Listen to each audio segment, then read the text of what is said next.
Francia, 1918. Durante 4 años, los camarógrafos de todas partes del mundo arriesgaron sus vidas para filmar estas imágenes. A veces recreaban las escenas después para preservarlas en nuestra memoria. Mejoramos sus imágenes con color y sonido.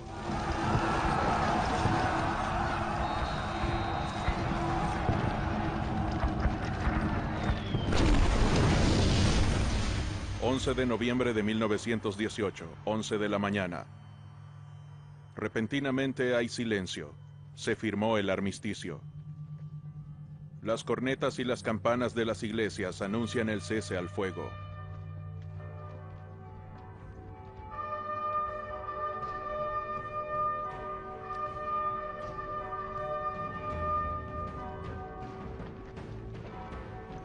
Momentos antes asesinan al soldado raso George Lawrence Price, un canadiense. Es el último de los soldados caídos en la guerra.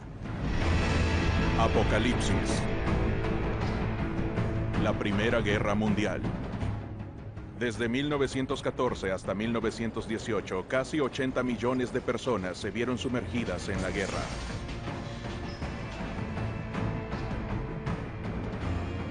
$10 millones de soldados murieron, cegados por las balas, destrozados por las bombas, incinerados, famélicos, devorados por las ratas y los piojos. Sucumben ante las epidemias que prosperan en la miseria. 20 millones más resultaron heridos. ¿Qué locura se apoderó de los austriacos, los serbios, los rusos, los alemanes, los franceses con sus colonias, los británicos con su imperio, los italianos, los japoneses, los turcos y los estadounidenses? Los supervivientes pueden considerarse afortunados.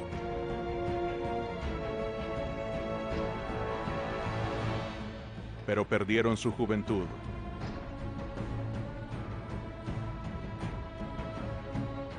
O su rostro. O su cordura. ¿Cómo se desató esta furia en el mundo? Episodio 1. La furia.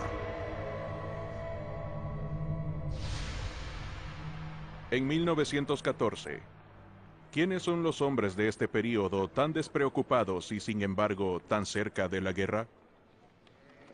Muchos de ellos son campesinos, apegados a sus tierras, sus tradiciones y sus religiones. Se sienten seguros. Pasó casi medio siglo desde el último gran conflicto europeo.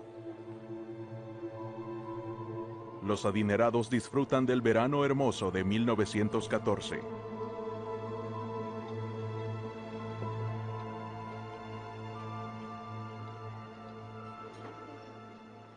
Viena, 1914.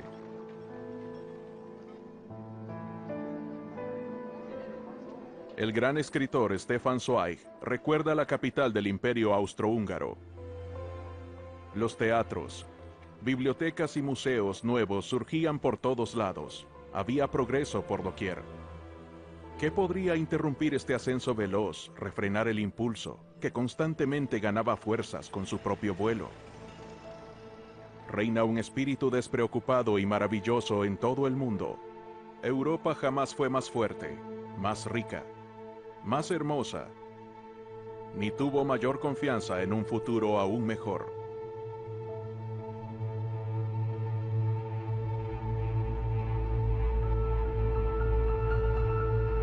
Aún es la Belle Époque de principios del siglo XX, pero no para todos. Los obreros trabajaban el doble de horas que los actuales, pero ganaban solo la mitad.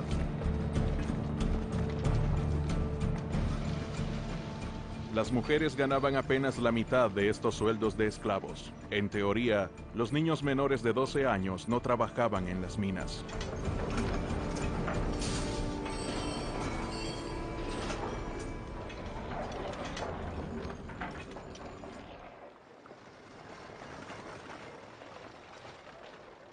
En Francia, Jean Jaurès es el gran líder de la clase obrera.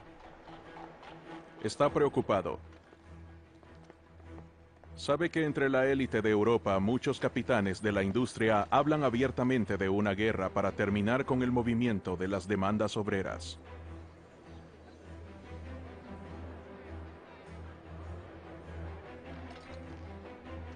Jaurès escribe: su sociedad violenta y caótica, incluso cuando intenta buscar la paz, lleva la guerra en su interior, al igual que las nubes de lluvia llevan la tormenta. La carrera armamentista es muy buena para los negocios. Las grandes potencias europeas se preparan para la guerra. Su servicio militar interminable entrena a los hombres para la guerra.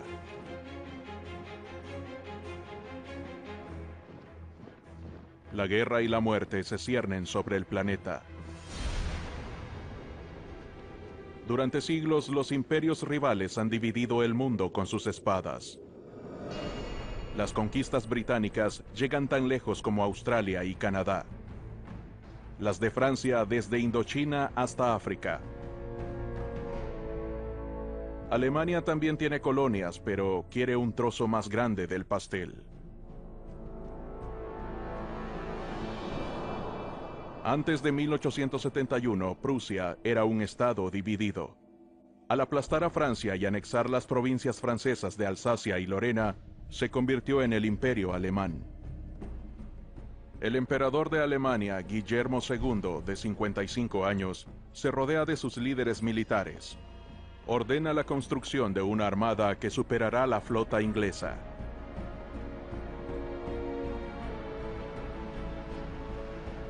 Quiere colocar a Alemania en una posición ventajosa.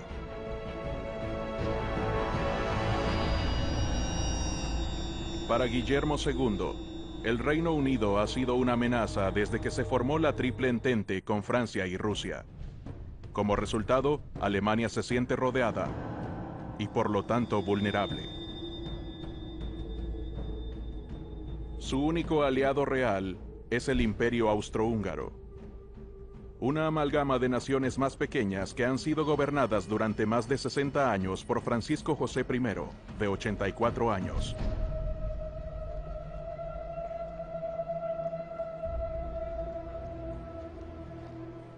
Su larga vida ha estado marcada por la tragedia, el suicidio de su hijo y el asesinato de su esposa. La emperatriz Elizabeth, o Sisi, como se le conocía, fue el amor de su juventud. Ahora es un emperador viejo y muchos de sus súbditos reclaman la independencia. Gobierna un polvorín. Pero Francisco José, sus oficiales y políticos arrogantes se oponen a cualquier tipo de reforma. Su imperio se conoce como el Feliz Apocalipsis.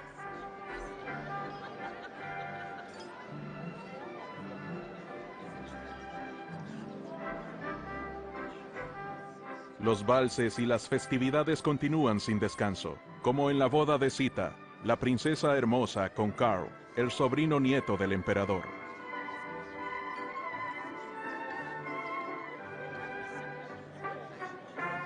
Pero es su nieto, Francisco Fernando, el presunto heredero del trono de Austria-Hungría. Francisco Fernando está casado con la condesa Sofía Chotek, quien es aristócrata, pero no de sangre real. Francisco José no lo aprueba. Tampoco aprueba las ideas reformistas de su heredero.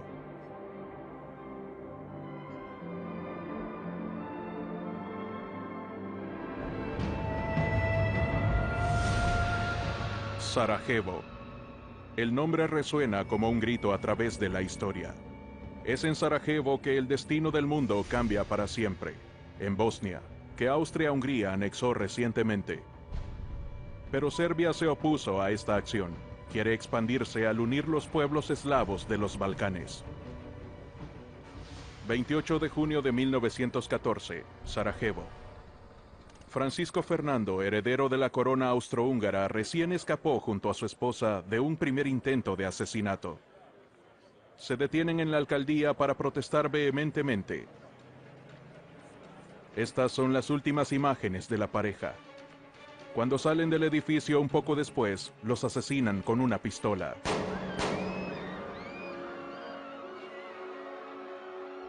El asesino, Gavrilo Princip, es un bosnio nacionalista de 19 años. Fueron los serbios quienes le proveyeron la pistola.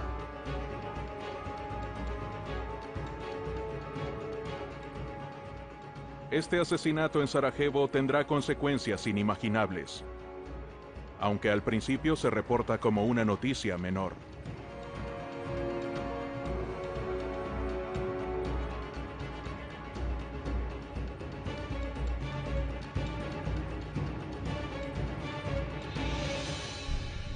Mientras navega en el Támesis, la futura reina de las novelas de misterio, Agatha Christie, entonces de 24 años, comenta: cuando en la lejana Serbia asesinaron a un archiduque, pareció un incidente tan remoto. En esos países siempre había asesinatos. Los británicos prestaban poca atención al agujero negro de Europa, conocido como el polvorín de los Balcanes. 2 guerras balcánicas habían dejado 200.000 muertos.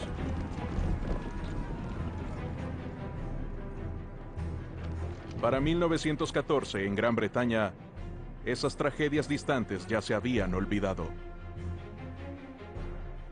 El monarca inglés Jorge V, de 49 años, también es rey de Irlanda y emperador de la India. Su reino es enorme, pero sus poderes son limitados. Su mayor preocupación es la lucha de Irlanda por su independencia. El 28 de junio de 1914 escribe: el asesinato en Sarajevo es otro suceso impactante para el viejo emperador de Austria. Jorge V no tiene idea de lo que está a punto de estallar, al igual que el presidente de Francia, quien llega a Londres en visita oficial para reafirmar el Entente Cordial, la nueva amistad que tras siglos de rivalidad mortal, ahora une a Gran Bretaña y Francia.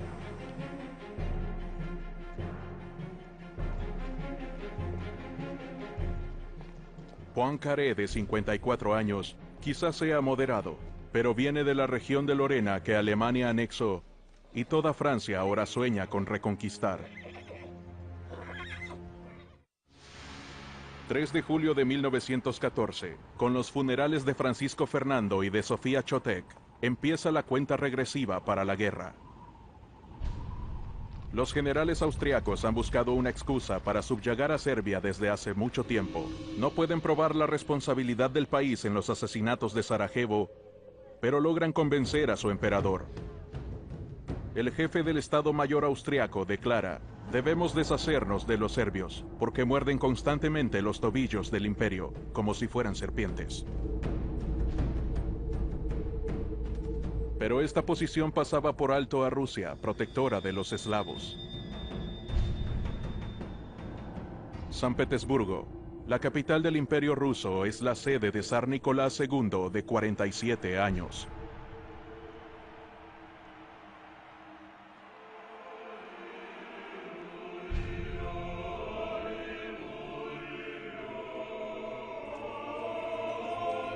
Celebra el tricentenario de la dinastía rusa entre la pompa de la Iglesia Ortodoxa. A su lado se encuentran Tsarina Alexandra y su hijo Tsarevich Alexei. Y siguiéndolos de cerca, sus 4 hijas, las grandes duquesas Olga, Tatiana, María y Anastasia. En 1905, Rusia perdió una guerra contra Japón y experimentó su primera revolución.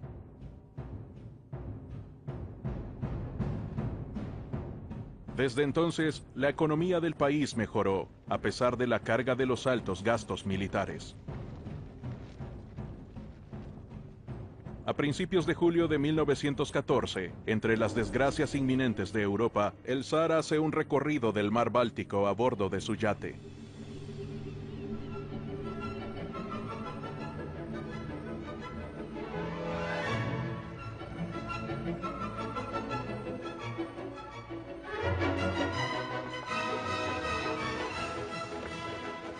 A pesar de estas imágenes de alegría despreocupada, el zar tiene una sensación profunda de inseguridad.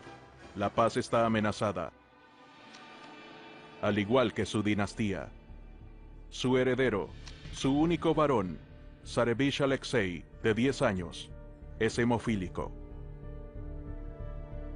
Su sangre no se coagula. La lesión más leve podría ser fatal. Su enfermedad hereditaria proviene de una bisabuela materna inglesa, la reina Victoria, quien era portadora del gen.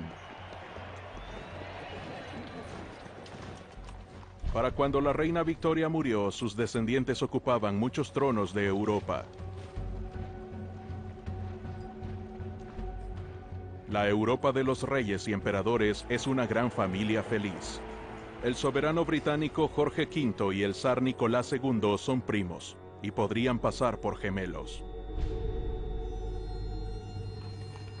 El Kaiser alemán también es su primo, y es el padrino del Zarevich. La paz debería reinar en la familia. Pero en todos los países, las fuertes facciones nacionalistas ven la guerra como una oportunidad para eliminar a un rival peligroso. Y el asesinato de Francisco Fernando, el heredero del trono austriaco, es para Guillermo II la amenaza más grave de todas. Es un ataque contra el derecho divino de los reyes.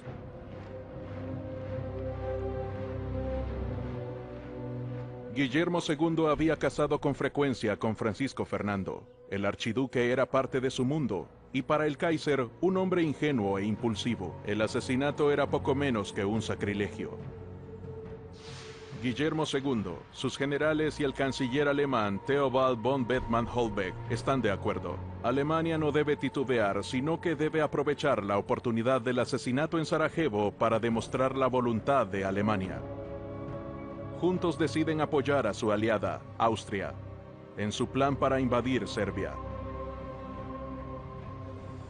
La amenaza de la guerra no impide que Guillermo II zarpe el 6 de julio para un crucero veraniego en su yate, un Leviatán de 8.000 toneladas y casi 120 metros de eslora.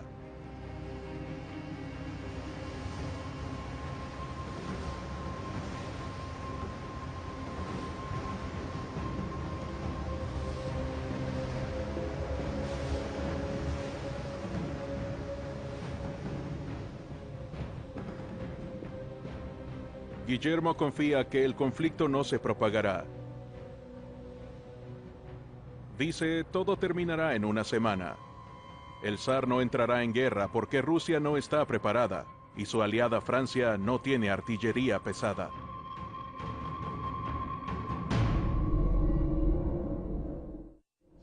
...20 de julio de 1914... el presidente de Francia, Raymond Poincaré, llega a Rusia.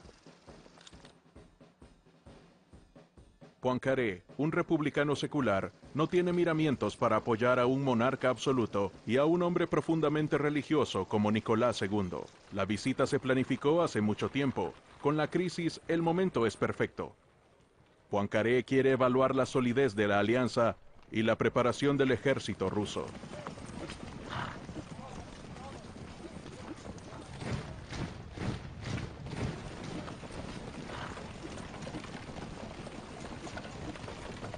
El presidente francés hace una declaración cautelosa. La crisis actual debe seguir limitada a Serbia.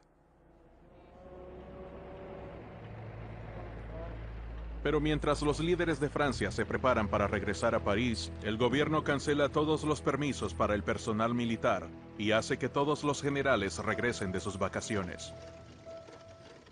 Los austriacos se preparan. 23 de julio de 1914. El gobierno de Viena envía un ultimátum a Belgrado, con una estipulación de que a su policía imperial debe permitírsele investigar en territorio serbio. Belgrado contesta, Serbia no es una provincia del Imperio Austrohúngaro.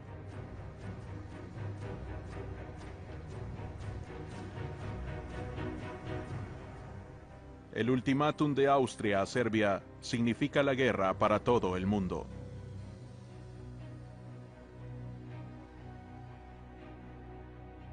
El presidente de los Estados Unidos, el demócrata Woodrow Wilson, de 58 años, es un intelectual y un pacifista. quiere preservar la neutralidad de los Estados Unidos. Dice, quiero mantener a los Estados Unidos fuera de una guerra europea. En Canadá, el temor de guerra es la noticia principal.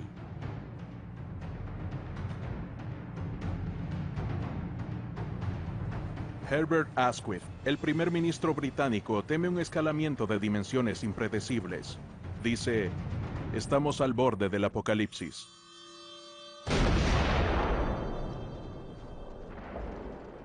Austria-Hungría le declara la guerra a Serbia.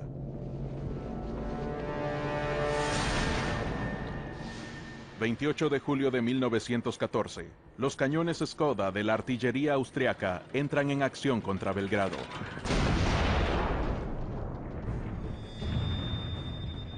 Y Rusia, dada su alianza con Serbia, envía tropas a la frontera austrohúngara.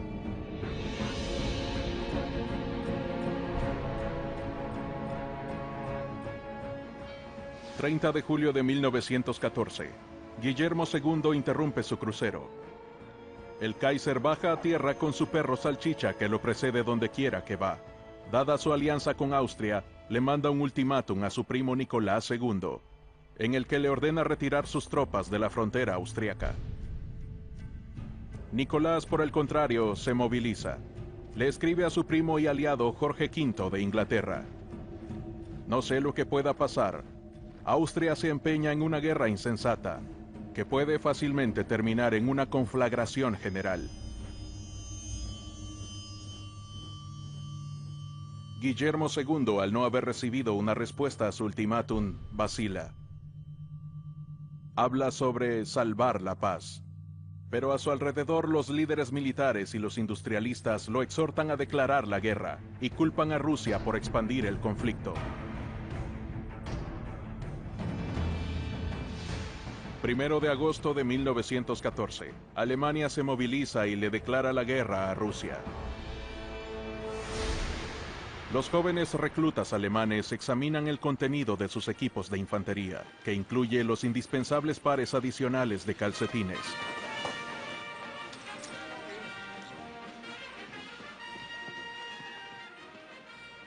Apenas superaron la niñez, y se les entregan bayonetas afiladas y un símbolo del ejército alemán, los extraños cascos con pinchos, supuestos a bloquear los golpes de sable. La mayoría ansía defender su patria amenazada. Tal como apunta el futuro escritor Ernst Junger, llegamos de las aulas y de los bancos de trabajo de las fábricas, y unas semanas breves de entrenamiento nos habían unido en un grupo grande y entusiasta.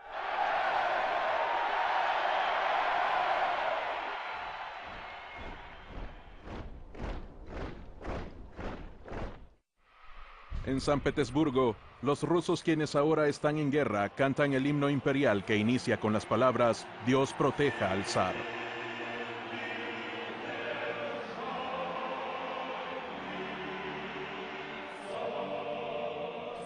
El embajador de Francia está presente y escribe: «El zar está abrumado por la emoción. Su pueblo le entregó una misión divina.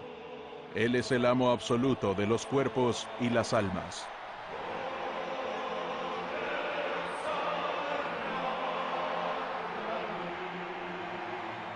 Zarina aparece. Ella tiene ascendencia alemana y está preocupada. Su hermano sin duda luchará en las filas enemigas. 1 de agosto de 1914. Leal, el mercado de alimentos legendario, corazón de la capital francesa, amanece de luto. ¡Asesinaron a Jaurès! ¡Asesinaron a Jaurès! ¡Asesinaron a Jaurès! No lejos de ahí, un ultranacionalista simpatizante de la guerra recién asesinó a Jaurès. Jaurès, el vocero principal del pacifismo, intentó convencer a los obreros alemanes para que se rehusaran a luchar. Predijo: en una época en la que estamos amenazados por la muerte y la masacre, solo hay una esperanza para salvar la paz, y eso es que los proletarios cierren filas. Los obreros de Francia, Inglaterra, Alemania, Rusia, imploremos a estos millones de hombres para que se unan para disipar esta pesadilla espantosa.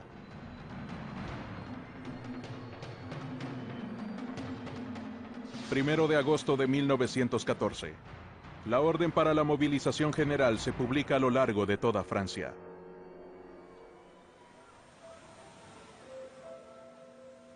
Louis Moffret, un estudiante de medicina que está de vacaciones en Bretaña, describe el momento. Es una hermosa tarde de finales de verano. Oigo la pequeña campana de la catedral tañer insistentemente. Todos nos detenemos. Entendimos. Las mujeres lloran. Los hombres estupefactos miran la aguja de la catedral, aturdidos y mudos. Es la guerra.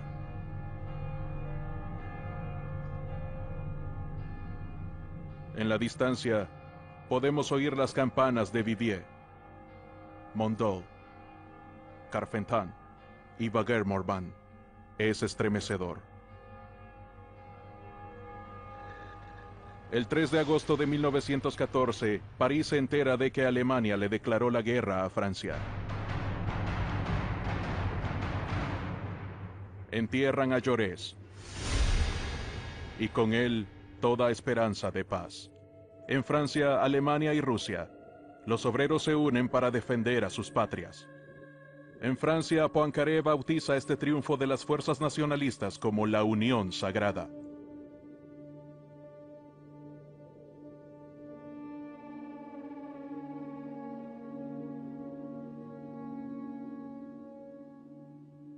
Tres millones de franceses se movilizan, al igual que 5 millones de rusos, 4 millones de alemanes y 2 millones de austriacos.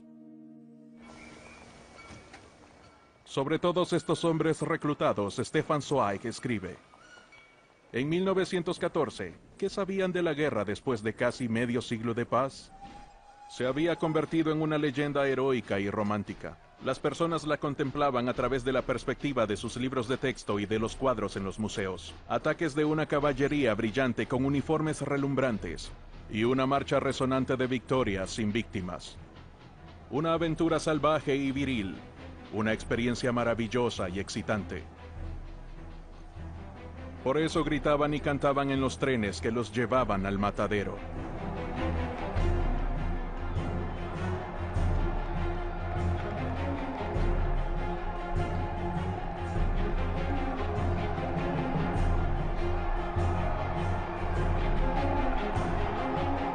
Si no están felices, prefieren no demostrarlo.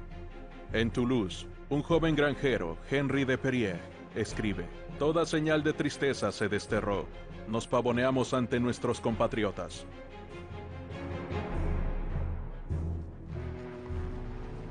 Del imperio colonial francés, aquellos quienes entonces se conocían como nativos y la legión extranjera embarcaron en Argel o en Dakar.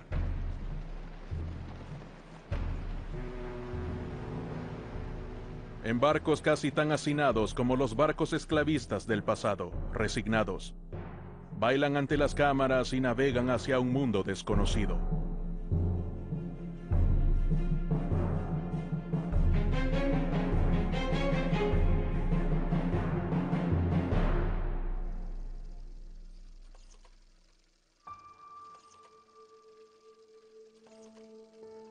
En una villa en las afueras de París, la familia Ferrari se enfrenta a cara con la realidad de la guerra. Reclutaron a sus hombres, al igual que a todos los hombres franceses entre las edades de 20 y 48 años. Pero en su jardín de rosas, Jacqueline confía en que René regresará pronto, en que la guerra terminará antes de que las rosas se marchiten.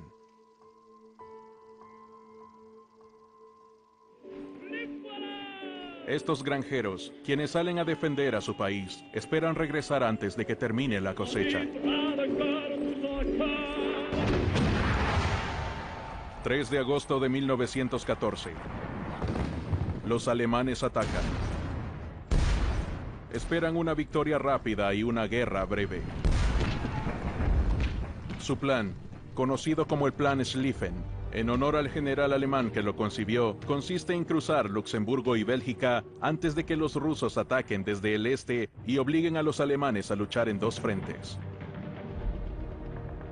La neutralidad belga se instituyó después de la derrota de Napoleón para crear una barrera entre Gran Bretaña, Francia y Alemania. Su violación ahora provoca una reacción inmediata de Londres.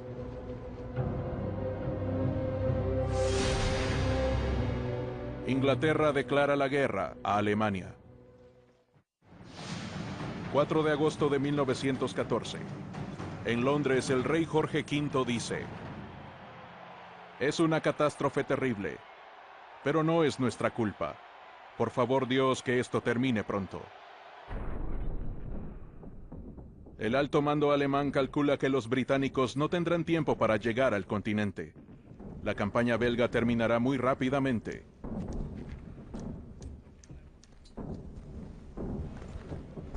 Pero los belgas se mantienen firmes. Alberto I, su rey valiente, dice a su pueblo: «Un país que se defiende a sí mismo no puede perecer». Los belgas tienen trenes blindados y defensas fuertes que protegen sus ciudades.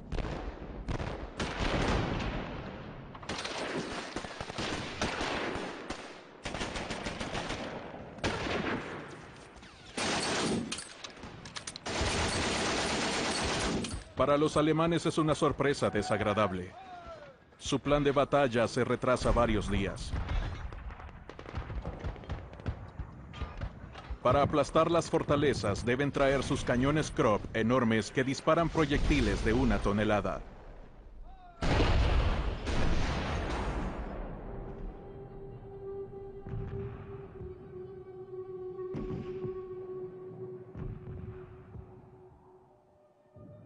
Los belgas comienzan a destruir sus vías férreas al hacer chocar sus propias locomotoras unas con otras.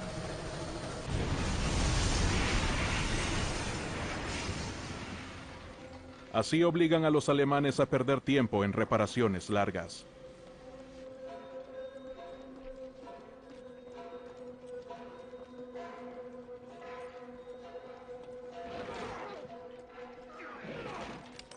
Mientras los alemanes se retrasan en Bélgica y los rusos preparan su ofensiva, los austrohúngaros, quienes esperaban castigar a los serbios en una semana, se ven parados en seco. Los serbios prueban ser combatientes temibles. Después de 2 semanas, el número de víctimas austriacas ya alcanzó las 25.000, y los serbios celebran su victoria, por el momento.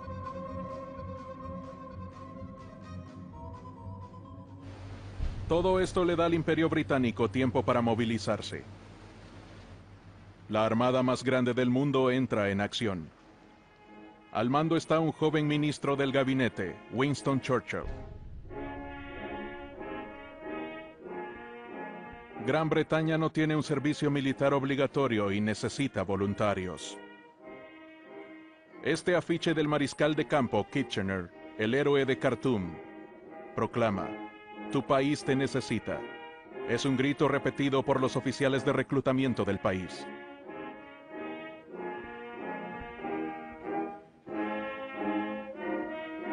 El modesto ejército británico de 100.000 hombres se expande hasta ser una fuerza expedicionaria de 1 millón de soldados, reunidos de entre las reservas enormes del imperio.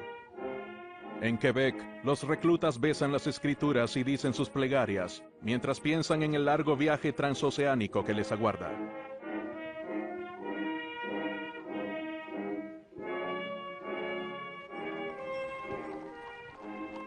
Estas partidas se convertirán en la inspiración de la novela desgarradora Caballo de Guerra, de Michael Morpurgo, que relata la odisea de Joy, el caballo de granja en los campos de batalla. Joy, que puede hablar, dice que lo eligieron porque se le consideró en perfecta salud, idóneo para cualquier cosa, caballería o artillería.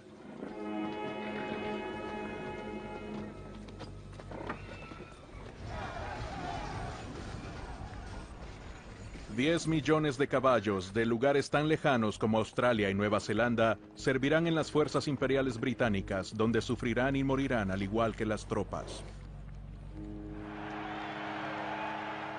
Sin sospechar jamás lo que les espera,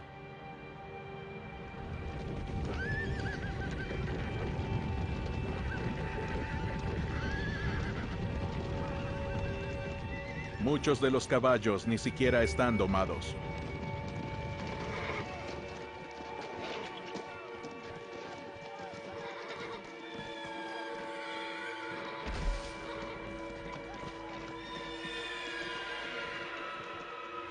Joy, el caballo de guerra, declara con confianza. Los soldados están llenos de optimismo, como si se embarcaran en un gran día de campo militar.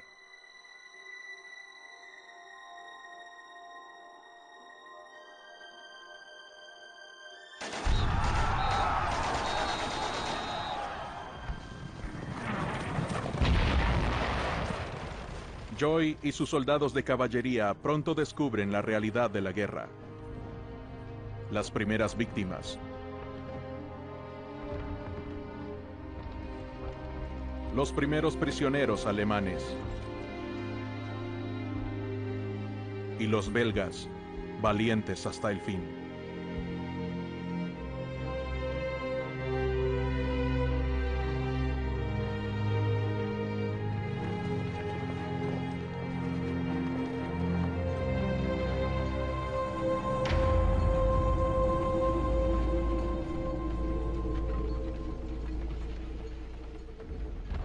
Los franceses también tienen un plan resueltamente ofensivo, conocido como el Plan 17. Recuperar Alsacia y Lorena, y tomar Berlín. Su primer objetivo es Mulhouse, en Alsacia. 7 de agosto de 1914. Los franceses toman Mulhouse. Este desfile triunfal se montó para los noticieros. Muestra a niños en edad escolar, buques de flores y demostraciones patrióticas de personas vestidas con trajes tradicionales de Alsacia.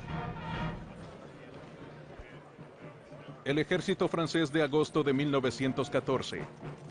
La infantería está conformada principalmente de batallones grandes, como en la época de Napoleón, con uniformes no adecuados para la guerra moderna, con pantalones rojos llamativos y sin cascos. Se sofocan bajo abrigos gruesos de lana en el calor abrasador de agosto. Deben acarrear una mochila pesada y el famoso rifle Lebel, que pesa casi 5 kilos. Pero el Lebel, al igual que el Mauser alemán y el Lee Enfield británico, tiene una potencia de disparo jamás vista antes. Estos rifles de repetición, con un rango de más de 365 metros, vuelven arcaicas y criminales las cargas con bayonetas a corto rango. Pero estas tácticas obsoletas, enseñadas en las academias militares, continúan y terminan costando cientos de miles de vidas humanas.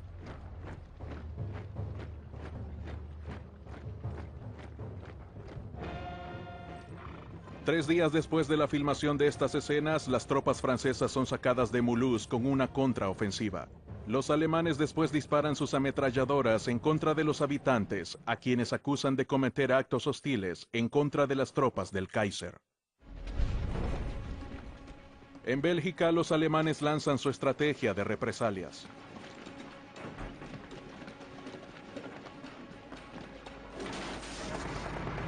Los alemanes le temen a los tiradores civiles. Sus atrocidades escalan. Le disparan a cualquier hombre capturado de quien se sospeche que sea un francotirador.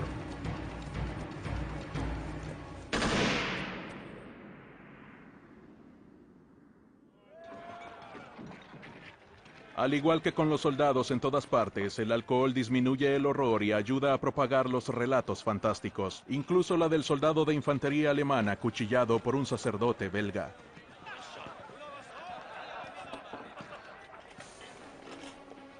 El temor a las represalias pone en fuga a cientos de miles de civiles. Los belgas, los franceses y los británicos acusan a los hunos, como llaman a sus enemigos, de violación, de cortarles los senos a las mujeres y las manos a los niños.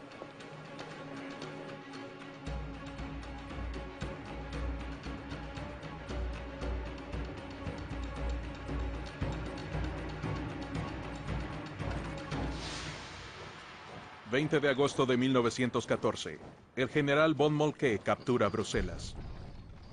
Explica: nuestro avance en Bélgica ciertamente es brutal, pero luchamos por nuestras vidas, y todos quienes se interponen en nuestro camino deben sufrir las consecuencias.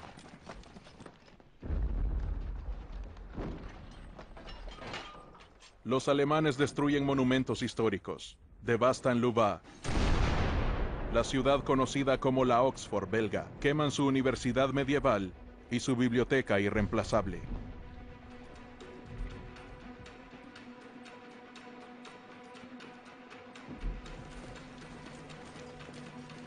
Después de apenas 3 semanas de guerra, todos los adversarios están en las garras de un odio indescriptible. En Bélgica, un soldado de caballería francés escribe: entro a una casa, subo las escaleras y encuentro a un cerdo alemán quien defeca en una gaveta llena de encajes delicados. Le disparo y muere en su propia inmundicia. Saquearon todo. Los instintos más bajos se despertaron en estos alemanes, estos amantes de la música. En el este, contrario a los planes alemanes, los rusos cruzaron la frontera y entraron en Prusia Oriental. Y ahora son los alemanes quienes empiezan a huir de lo que llaman la aplanadora rusa. 22 de agosto de 1914. Se expande el pánico. Estos refugiados alemanes también hablan sobre destrucción y saqueos.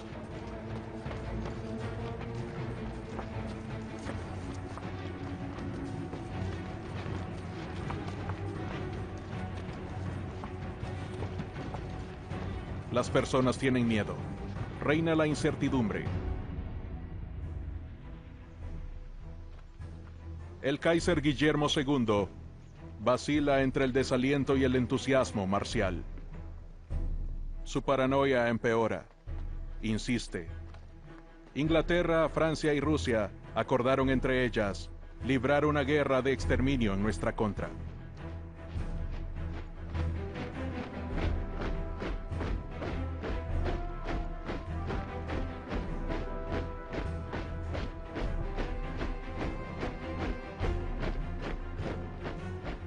Pero los alemanes están confiados. Recién obtuvieron victorias en Mons y Charleroi.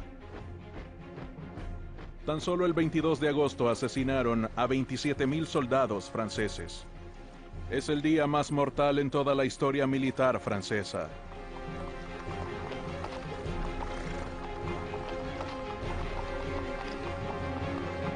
Guillermo II habla a sus súbditos. Les dice: Wir werden uns wehren bis zum letzten Hauch von Mann und Ross.